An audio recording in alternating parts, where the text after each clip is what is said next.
RCB 18 ఏళ్ల కళ నెరవేరింది. ఐపీఎల్ చరిత్రలో తొలిసారిగా కప్పు కొట్టింది రాయల్ ఛాలెంజర్స్ బెంగళూరు. పంజాబ్ కింగ్స్తో జరిగిన ఫైనల్లో 6 పరుగుల తేడాతో విజయం సాధించింది. 191 పరుగుల లక్ష్యంతో బరిలోకి దిగిన పంజాబ్ 20 ఓవర్లలో 7 వికెట్ల నష్టానికి 184 పరుగులు చేసింది. శశాంక్ సింగ్ 30 బంతుల్లో 61 పరుగులతో ఒంటరి పోరాటం చేసినా ఫలితం లేకుండా పోయింది. మిగతా పంజాబ్ బ్యాటర్లలో జోష్ ఇంగ్లీష్ రాణించగా ప్రభ్సిమ్రాన్ సింగ్ 26, ప్రియాంశ్ ఆర్య 24, నెహాల్ వధేరా 15 పరుగులు చేశారు. ఇక ఆర్సీబీ బౌలర్లలో Krunal Pandya 2, Bhuvneshwar Kumar 2, Hazlewood, Romario, Shepherd, S Dayal 1 wicket తీశారు. మరోవైపు ఒక్కసారి కప్పు కొట్టని పంజాబ్కు మరోసారి నిరాశ ఎదురైంది. మరోవైపు మ్యాచ్ అనంతరం మోకాళ్లపై కూర్చుండిపోయారు విరాట్ కోహ్లీ. ఆనందంతో కోహ్లీ కళ్లలో నీళ్లు తిరిగాయి. ఆ తర్వాత తన భార్య అనుష్క శర్మను హక్ చేసుకుని సంబరాలు చేసుకున్నాడు. అనంతరం మాట్లాడుతూ ఈ విజయం జట్టుతో పాటు అభిమానులకు ప్రత్యేకమన్నాడు కోహ్లీ.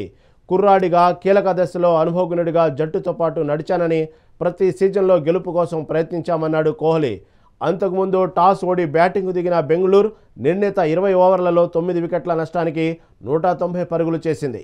విరాట్ కోహ్లీ 43 పరుగులతో రాణించగా Phil Salt 16, Mayank 24, Rajat Patidar 26, Livingstone 25, Shepherd 17, Jitesh Sharma 24 మెరుపులు పెనిపించారు. ఇక పంజాబ్ బౌలర్లలో జెమిసన్, అర్షదీప్ చెరో 3 వికెట్లు తీయగా అజ్మతుల్లా, యజ్వేంద్ర చాహల్, విజయ్ కుమార్ తలో వికెట్ పడగొట్టారు. ఇక మొత్తానికి ఐపీఎల్లో ఆర్సీబీ ఘన విజయం సాధించడంతో దేశవ్యాప్తంగా ఆర్సీబీ ఫ్యాన్స్ సంబరాలు చేసుకున్నారు. ఆర్సీబీ 18 ఏళ్ల కళ నెరవేరింది. ఐపీఎల్ చరిత్రలో తొలిసారిగా కప్పు కొట్టింది. రాయల్ ఛాలెంజర్స్ బెంగళూరు పంజాబ్ కింగ్స్తో జరిగిన ఫైనల్లో 6 పరుగుల తేడాతో విజయం సాధించింది. 191 పరుగుల లక్ష్యంతో బరిలోకి దిగిన పంజాబ్ 20 ఓవర్లలో 7 వికెట్ల నష్టానికి 184 పరుగులు చేసింది. శశాంక్ సింగ్ 30 బంతుల్లో 61 పరుగులతో ఒంటరి పోరాటం చేసినా ఫలితం లేకుండా పోయింది. ఫైనల్గా ఆర్సీబీ ఐపీఎల్ కప్ అందుకుంది. దీని మీద మరింత సమాచారం మా ప్రతినిధి శునబాబు అందిస్తారు. రహీం, ఐపీఎల్లో మొత్తానికైతే ఆఖరి పోరాటం అయితే ముగిసిందని చెప్పాలి. ఈ ఆఖరి పోరాటంలో రాయల్ ఛాలెంజర్స్ బెంగళూరు ఆర్సీబీ జట్టు ఘన విజయం సాధించి మొదటిసారి ట్రోఫీని ముద్దాడిందని చెప్పాలి.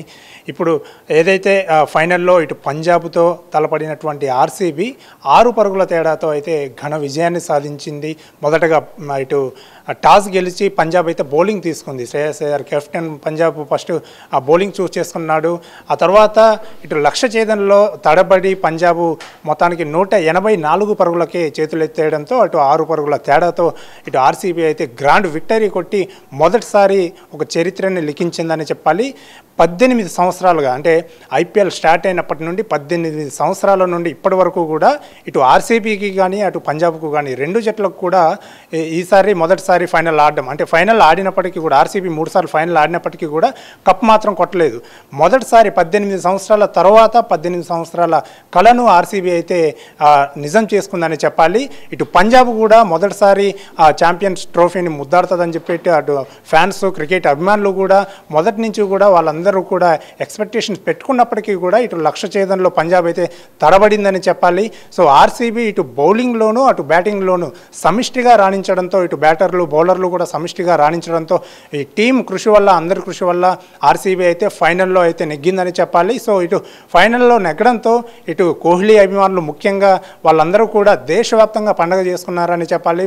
ముఖ్యంగా బెంగళూరు క్రికెట్ అభిమానులు ఇటు ఆర్సీబీ ఫ్యాన్స్ ఎవరైతే ఉన్నారో అలాగే విరాట్ కోహ్లీ అభిమానులు ఎవరైతే ఉన్నారో వీళ్ళందరూ కూడా దేశవ్యాప్తంగా అది ఒక వరల్డ్ కప్ గెలిచినంత ఆనందంతో ప్రతి ఒక్కరు కూడా సంబరాలు చేసుకున్నటువంటి పరిస్థితులు కూడా మనం చూసాము. సో ఓవరాల్గా చూసుకుంటే ఇటు 2025 ఐపీఎల్ ఫైనల్లో అయితే ఒక ఉత్కంఠభరితమైనటువంటి మ్యాచ్ సాగిందని చెప్పాలి. మొదటగా ఇటు పంజాబ్ బౌలింగ్ తీసుకున్నప్పటికీ కూడా ఇటు ఆర్సీబీ బ్యాటింగ్ చేసింది. ఆర్సీబీ బ్యాటింగ్ చేస్తే ఈ బ్యాటర్స్లో ముఖ్యంగా విరాట్ కోహ్లీ కూడా 43 పరుగులు, అంటే టాప్ స్కోరర్గా నిలవడం కూడా ఒక ఇదని చెప్పాలి. ఎందుకంటే అతను ఎప్పుడు కూడా రన్ మెషిన్ అని పిలుస్తూ ఉంటారు క్రికెట్ అభిమానులు. సో ఈ ఆర్సీబీ టీంలో మొదటగా బ్యాటింగ్ దిగినటువంటి ఆర్సీబీ టీంలో విరాట్ కోహ్లీ టాప్ స్కోరర్గా కూడా ఉన్నాడు. మిగిలిన వాళ్ళందరూ కూడా వాళ్ళ వంతు వాళ్ళు పాత్ర అయితే పోషించినటువంటి పరిస్థితి చూసాము. ప్రతి ఒక్కరు కూడా ఇటు ఫస్ట్ ఫస్ట్లోనే ఇటు సాల్ట్ అలాగే విరాట్ కోహ్లీ వీళ్ళ జోడీ ఓపెనర్లుగా మంచి శుభారంభాన్ని అందించారని చెప్పాలి. ఆ తర్వాత వచ్చినటువంటి రజిత్ పటిదారు అలాగే ఆ తర్వాత వచ్చినటువంటి బ్యాటర్లందరూ కూడా వాళ్ళ వంతు వాళ్ళు పాత్ర అయితే పోషించినటువంటి పరిస్థితి. ఈ నేపథ్యంలోనే వీళ్ళందరూ కూడా అంటే ఆర్సీబీ సమిష్టిగా బ్యాటింగ్లో రాణించడంతో 190 పరుగుల లక్ష్యాన్ని పంజాబ్ ముందు అయితే ఉంచగలిగినటువంటి పరిస్థితి మనం చూసాం. అయితే ఇటు లక్ష్య ఛేదనలో బరిలోకి దిగినటువంటి పంజాబ్ మాత్రము మొదటగా ప్రభు సిమ్రాన్ సింగ్ అలాగే ఆర్య అయితేనేమి వీళ్ళిద్దరూ కూడా దూకుడుగా ఆడినప్పటికీ కూడా ఇద్దరు కాంబినేషన్లో దాదాపు 40 పరుగులకు పైగా కూడా జోడించి మంచి ఓపెనింగ్ శుభారంభాన్ని అయితే అందించారని చెప్పాలి. అయితే ఆ తర్వాత ఇటు మొదటగా ఇటు ఆర్య వికెట్ పడిపోయింది. ఆర్య కొట్టినటువంటి బాల్ని బౌండరీలో ఇటు ఫిల్ సాల్ట్ అద్భుతమైన క్యాచ్ పెట్టాడు. అది సిక్స్ పడుతున్న బాల్ని అటు బౌండరీ లైన్ అవతలకి వెళ్లకుండా మళ్ళీ అవతలకి వెళ్ళి యువతల సైడ్ వచ్చేసి బౌండరీ లైన్ ఏమాత్రం కూడా టచ్ అవ్వకుండా ఒక అద్భుతమైనటువంటి క్యాచ్ పట్టడంతో అక్కడ టర్న్ తీసుకుందని చెప్పాలి. మ్యాచ్ మొదటిసారి ఆర్సీబీ మొదటి వికెట్ని అక్కడ సాధించింది. ఆ తర్వాత ఆ వికెట్ల పరంపరను అయితే అలాగే కొనసాగిస్తూ వస్తుంది. ఆ తర్వాత వచ్చినటువంటి ప్రతి ఒక్క బౌలర్ కూడా ఇది ముఖ్యంగా మిడిల్ ఆర్డర్లో కృణాల్ పాండ్యా ఇటు పంజాబ్ జట్టును దెబ్బతీశాడని చెప్పాలి. కీలకమైనటువంటి 2 వికెట్లు తీశాడు. ముఖ్యంగా 9వ ఓవర్లో కెప్టెన్ శ్రేయస్ అయ్యర్ ఇప్పటి వరకు ఆడినటువంటి అన్ని మ్యాచ్ల్లో కూడా దాదాపు 5-6 హాఫ్ సెంచరీలు కూడా చేసినటువంటి శ్రేయస్ అయ్యర్ గతంలో కూడా ఏదైతే క్వాలిఫైర్ 2 మ్యాచ్ ఉందో ఆ గతంలో ఆడినటువంటి మ్యాచ్లో కూడా చెలరేగి ఆడిపోయాడు. అతను ఫైనల్కి తీసుకొచ్చాడని చెప్పాలి. కెప్టెన్ ఇన్నింగ్స్ ఆడి ఫైనల్కి తీసుకొని వచ్చాడు. అయితే ఫైనల్లో మాత్రం శ్రేయస్ అయ్యర్ అటు పేలవమైన ప్రదర్శన కనబరిచాడని చెప్పాలి.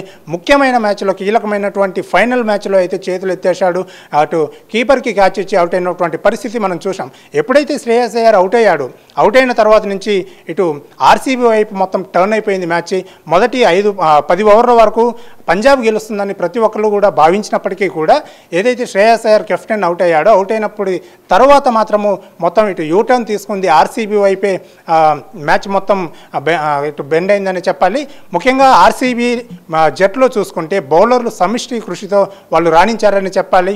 ఇటు కృణాల్ పాండ్యా అయితేనేమి ముఖ్యంగా 17-18 ఓవర్లు అంటే చివరి ఓవర్లలో భువనేశ్వర్ కుమార్ బౌలర్ అత్యుత్తమ బౌలింగ్ ప్రదర్శన అయితే కనబరిచారని చెప్పాలి. ముఖ్యమైన 2 వికెట్లు తీశాడు. అయితే పంజాబ్ బ్యాటింగ్లో చూసుకుంటే ఇటు శ్రేయస్ అయ్యర్ అవుట్ అయ్యారు. అలాగే ఓపెనర్లు ఒక 40 స్కోరు అందించినప్పటికీ కూడా ఆ తర్వాత మిడిల్ ఆర్డర్ కూడా కుప్పకూలిపోయిందని చెప్పాలి. ఇటు ఆ తర్వాత వచ్చినటువంటి ఫినిషింగ్ ఇటు శశాంక్ సింగ్ 30 బంతుల్లో 60 పరుగులు దాదాపు 61 పరుగులు చేసి చివరి వరకు పోరాడాడు. అతను ఒకటే పంజాబ్ జట్టులో టాప్ స్కోరర్గా కూడా నిలిచినటువంటి పరిస్థితి. కానీ శశాంక్ సింగ్కి ఎటువంటి సహకారము అందకపోవడంతో ఇటు పంజాబ్ జట్టు ఓటమి పాలైందని చెప్పాలి. అతను ఒక్కడు తప్ప ఇంకే బ్యాటరు కూడా పంజాబ్ జట్టులో రాణించలేదు. సో 60 పరుగులు చేశాడు. చివరి ఓవర్లో 30 పరుగులు దాదాపు 30 పరుగులు కావాల్సి ఉండగా ఆ చివరి ఓవర్లో 6 పరుగుల తేడాతో ఓడిపోయినటువంటి పరిస్థితి కూడా మనం చూసాం. ముఖ్యంగా ఇటు ఆర్సీబీ ఇటు పంజాబ్ జట్టు ఈ ఫైనల్లో ఆడినటువంటి మ్యాచ్లో ఉత్కంఠభరితమైనటువంటి ఈ మ్యాచ్లో మాత్రము ఆర్సీబీ ఎట్టకేలకైతే ఒక కళ నిజం చేసుకుందని చెప్పాలి. దాదాపు 18 సంవత్సరాల నుంచి ఆర్సీబీ కప్పు కోసం పోరాడుతుంది. ఏదైతే ఆర్సీబీ జట్టు గెలిచిన తర్వాత ఇటు విరాట్ కోహ్లీ కూడా రన్ మిషన్ భావోద్వేగానికి గురైనటువంటి పరిస్థితి చూసాము. అతను ఎమోషనల్ అయ్యాడు. ఆ తర్వాత ఆ గ్రౌండ్ మీద కూర్చొని ఏడ్చినటువంటి పరిస్థితులు కూడా చూసాం. అది ప్రతి ఒక్క బెంగళూరు క్రికెట్ అభిమానిని కూడా అది కంటతడి పెట్టించిందని చెప్పాలి. ఎందుకంటే 18 సంవత్సరాల నుండి ఒకే జట్టుకు ఆడుతున్నటువంటి వ్యక్తిగా రికార్డు క్రియేట్ చేసినటువంటి విరాట్ కోహ్లీ కప్పు కోసం ఎప్పటి నుంచో పోరాడుతున్నటువంటి పరిస్థితులు మనం చూస్తూనే ఉన్నాం. ప్రతిసారి కూడా ఇంతకుముందు 3 సార్లు ఫైనల్కు వచ్చి కూడా ఓడిపోయి రన్నరప్గా నిలిచినటువంటి బెంగళూరు జట్టు ఎట్టకేలకు ఈ 2025 ఐపీఎల్ ఫైనల్లో జరిగినటువంటి మ్యాచ్లో మాత్రము విన్ అయిందని చెప్పాలి. సో ఈ విన్నింగ్తో విరాట్ కోహ్లీ స్పెషల్ అని చెప్పాలి. ఎందుకంటే విరాట్ కోహ్లీకి ఈ విన్నింగ్స్ చాలా చాలా స్పెషల్ అని చెప్పాలి. ఎందుకంటే 17 ఇయర్స్ నుంచి కూడా ఇంతకుముందు 17 ఇయర్స్ కూడా ఈ కప్పు ఎప్పుడు కూడా గెలవలేదు. సో ఇది విరాట్ కోహ్లీ కలగా అంటే రజిత్ పటిదార్ కెప్టెన్ కూడా నిన్న మాట్లాడినప్పుడు చెప్పాడు, ఇప్పుడు తప్పకుండా సమిష్టి కృషితో మేము జట్టు అంతా రాణిస్తాము. ప్రత్యేకంగా ఈ కప్పు కొట్టడం అనేది విరాట్ కోహ్లీకి స్పెషల్. సో ఆ కప్పు కొట్టి మేము విరాట్ కోహ్లీకి అందించాలనేది కూడా మా తపన అని చెప్పేసి ఒక కెప్టెన్ అయి ఉండి కెప్టెన్ స్థానంలో ఉండి కూడా విరాట్ కోహ్లీ గురించి మాట్లాడారంటే విరాట్ కోహ్లీ కప్ కోసం 18 ఇయర్స్ నుంచి ఎంత వెయిట్ చేస్తున్నాడో మనం చూడవచ్చు. సో గెలిచిన తర్వాత ఇటు విరాట్ కోహ్లీ భావోద్వేగానికి గురైనటువంటి పరిస్థితులు కూడా స్టేడియంలో మనం చూసాము. ఆ తర్వాత ఆ అనుష్క శర్మ వాళ్ళ వైఫ్ని హగ్ చేసుకొని కూడా సంబరాలు చేసుకున్నటువంటి పరిస్థితి. సో ఓవరాల్గా చూసుకుంటే ఇటు ఆర్సీబీ జట్టు అయితే ఫైనల్లో గెలిచి ఒక చరిత్రను లిఖించిందని చెప్పాలి రహీం. ఇక్కడ క్వాలిఫైర్ 2లో కూడా ఇదే మైదానంలో ముంబై ఇండియన్స్ 200 పరుగులు పైగా సాధించినప్పటికీ అంత భారీ స్కోర్ని కూడా పంజాబ్ కింగ్స్ గెలవటం మనం చూసాం. కానీ నిన్న జరిగినటువంటి మ్యాచ్లో దాదాపుగా 200 లోపు కొట్టినటువంటి ఆర్సీబీని ఎందుకు ఆ పరుగుల్ని మాత్రం సాధించలేక, అంటే గతంలో ముంబై మీద 200 పరుగుల మీద సాధించినటువంటి ఇదే టీము 190 పరుగుల వద్దే చతికిలబడింది. ఎక్కడ పొరపాటు జరిగింది, ఎక్కడ లోపం జరిగిందంటారు? 5 సార్లు ఇటు ఛాంపియన్గా నిలిచినటువంటి ముంబై టీంని ఎంఐని క్వాలిఫైర్ 2లో పంజాబ్ జట్టు అపజయం పాలు చేసిందని చెప్పాలి. ముఖ్యంగా 200కు పైగా స్కోర్ను కూడా చేజ్ చేసి ఈ ఫైనల్కి గ్రాండ్ ఎంట్రీ ఇచ్చిందని చెప్పాలి పంజాబ్. అయితే ఇటు ఎంఐ విషయంలో చూసుకుంటే ఎంఐతో ఆడినప్పుడు పంజాబ్ బ్యాటర్లు ముఖ్యంగా బౌలింగ్ సమిష్టిగా రాణించినప్పటికీ కూడా ఇటు బ్యాటర్లు అయితే మంచి ప్రదర్శన కనబరిచారని చెప్పాలి. సో ఆ బ్యాటింగ్ విషయంలో ఇక్కడ లోపం కనిపించిందని చెప్పాలి. ఏదైతే ఫైనల్లో ఆడినటువంటి పంజాబ్ టీం ఆర్సీబీ పైన ఇటు బ్యాటింగ్ విషయంలో లోపం కనిపించిందని చెప్పాలి. మీరు అన్నట్టు 200 స్కోర్ని చేజ్ చేసినప్పటికీ కూడా ఇక్కడ 191 పరుగుల లక్ష్యంతో బరిలోకి దిగినటువంటి పంజాబ్ మొదటి నుండి కూడా అమీతుమీ ఆడింది. అంటే మొదటగా ఓపెనర్లు మంచి శుభారంభాన్ని అందించారు, కానీ ఇక్కడ మిడిల్ ఆర్డర్ బాగా ఫెయిల్ అయిందని చెప్పాలి. ముఖ్యంగా ఇటు పంజాబ్కి ఇటు గ్రౌండ్ కూడా పిచ్ కూడా అనుకూలించలేదని చెప్పాలి. బాల్ కాస్త టర్న్ అవ్వడము ఇవన్నీ కూడా మనము ఇటు పంజాబ్ బ్యాటింగ్ చేస్తున్నప్పుడు ఇవన్నీ కూడా గమనించినటువంటి పరిస్థితి మనం చూసాం. ఎందుకంటే బాల్ టర్న్ ఇటు ఆర్సీబీ బ్యాటింగ్ చేసినప్పుడు వాళ్ళు మంచిగా బ్యాటింగ్ ఆడారు, వాళ్ళ వంతు వాళ్ళు పాత్ర పోషించి 190 పరుగులు చేశారు. వాళ్ళు ఆర్సీబీ బ్యాటింగ్ చేస్తున్నప్పుడు మొదటగా ఫస్ట్ పవర్ ప్లే చూస్తే మాత్రము 200కు పైగా స్కోర్ చేస్తుందని అనిపించినప్పటికీ కూడా ఆ తర్వాత 190 పరుగులు మాత్రమే చేయగలిగింది. అయితే మీరు అన్నట్టు పంజాబ్ బ్యాటింగ్ విషయంలో ముఖ్యంగా ఇక్కడ ఫెయిల్ అయిందని చెప్పాలి రహీం. ఎందుకంటే మిడిల్ ఆర్డర్ కుప్పకూలిపోయింది. ఇటు కెప్టెన్గా వ్యవహరిస్తున్నటువంటి శ్రేయస్ అయ్యర్ ఎవరైతే ఉన్నారో అతను ఇంతకుముందు ఆ మ్యాచ్లో దాదాపు ఈ ఐపీఎల్ ఈ సీజన్లో 600కు పైగా పరుగులు చేసినటువంటి పరిస్థితి కూడా మనం చూసాం. టాప్ స్కోరర్గా కూడా నిలిచాడు. కానీ ముఖ్యమైన మ్యాచ్లో, కీలకమైనటువంటి మ్యాచ్లో శ్రేయస్ అయ్యర్ నుండి ఎటువంటి సపోర్టు కూడా జట్టుకు లభించలేదని చెప్పాలి. ఆ తర్వాత వచ్చినటువంటి ఇటు వదేరా కూడా, ఆ తర్వాత వచ్చినటువంటి బ్యాటర్లు ఎవరైతే ఉన్నారో వాళ్ళందరూ కూడా వాళ్ళ వంతు వాళ్ళు పాత్ర పోషించినప్పటికీ కూడా ఎవరు కూడా సింగిల్ డిజిట్కే పరిమితం అవ్వడము, 10-15 పరుగులు మాత్రమే చేసి వెళ్ళడము ఇవన్నీ కూడా పంజాబ్ జట్టును దెబ్బతీశాయని చెప్పాలి. ముఖ్యంగా చెప్పుకుంటే శ్రేయస్ అయ్యర్ విఫలం అవ్వడము పంజాబ్ జట్టుకి ఒక పెద్ద మైనస్ అనే చెప్పాలి.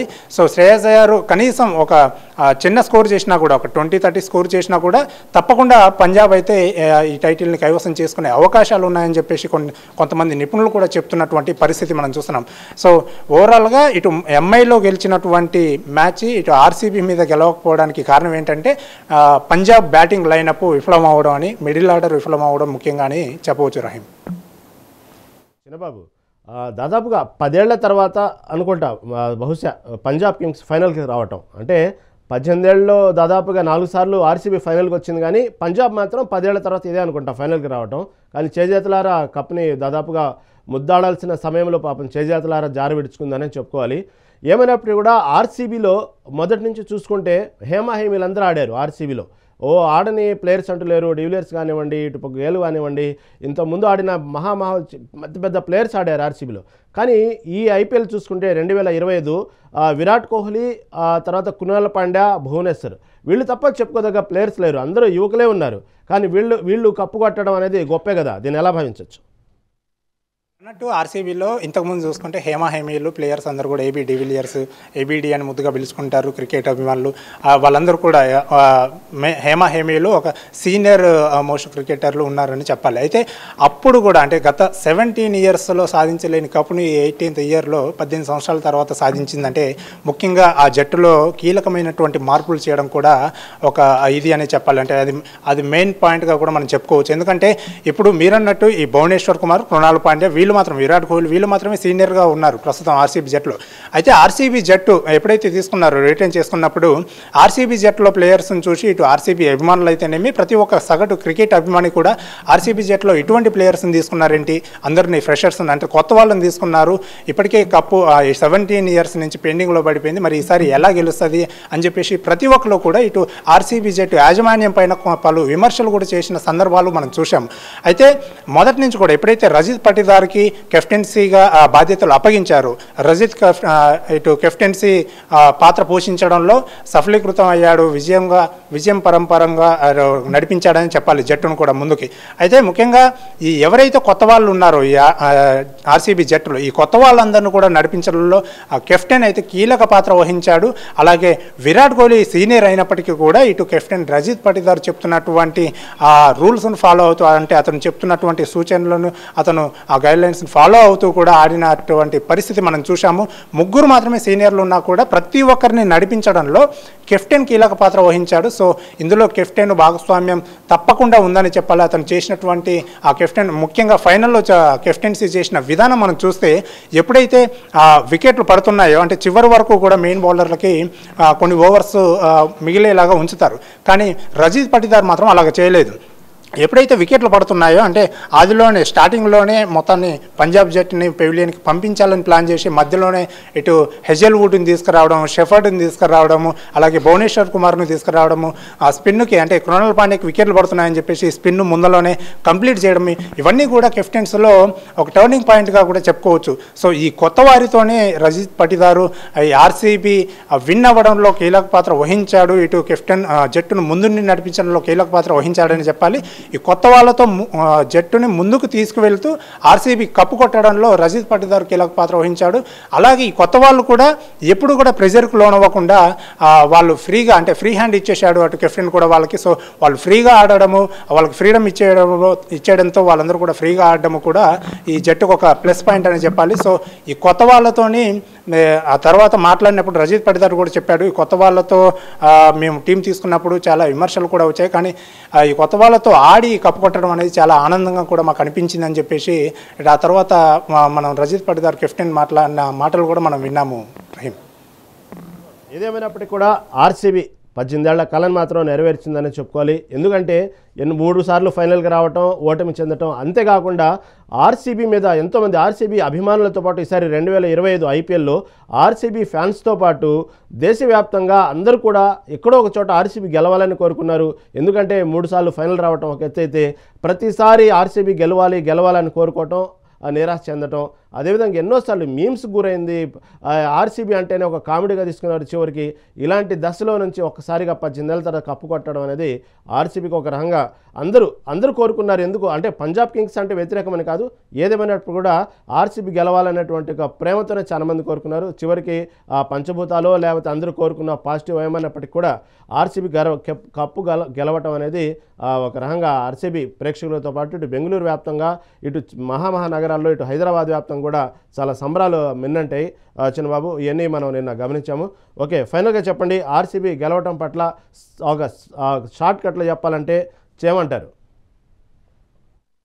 మీరు అన్నట్టు 18 ఏళ్ల నాటి కళ. సో ఈ 18 ఏళ్ళ నుంచి ఇటు ఆర్సీబీ ఫ్యాన్స్, క్రికెట్ అభిమానులు, అలాగే విరాట్ కోహ్లీ ఫ్యాన్స్ కూడా ప్రతి ఒక్కరు కూడా వెయిట్ చేస్తున్నటువంటి పరిస్థితి. సో 18 ఇయర్స్ తర్వాత ఆర్సీబీ కప్పు గెలవడంతో ఇటు దేశవ్యాప్తంగా కూడా సంబరాలు మిన్నంటాయని చెప్పాలి.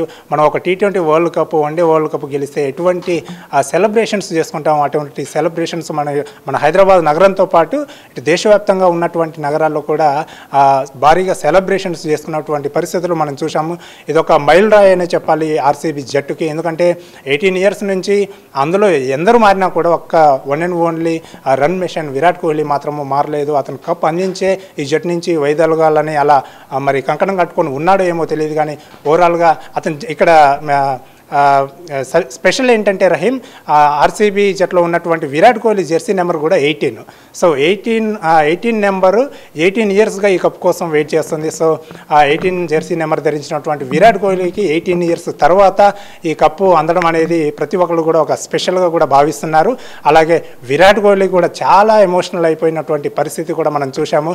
సో ఆర్సీబీ జట్టుకి ఏ విధంగా చూసినా మొదటి నుంచి కూడా హాట్ ఫేవరెట్గా ఆర్సీబీ ఉంది. అటు పంజాబ్ను కూడా మనం ఏమాత్రము తక్కువ అంచనా వేయలేము, ఎందుకంటే అది కూడా ఆ జట్టు కూడా మొదటిసారి ఫైనల్లోకి వచ్చింది. మీరు అన్నట్టు 11 సంవత్సరాల తర్వాత పంజాబ్ ఫైనల్కు చేరింది.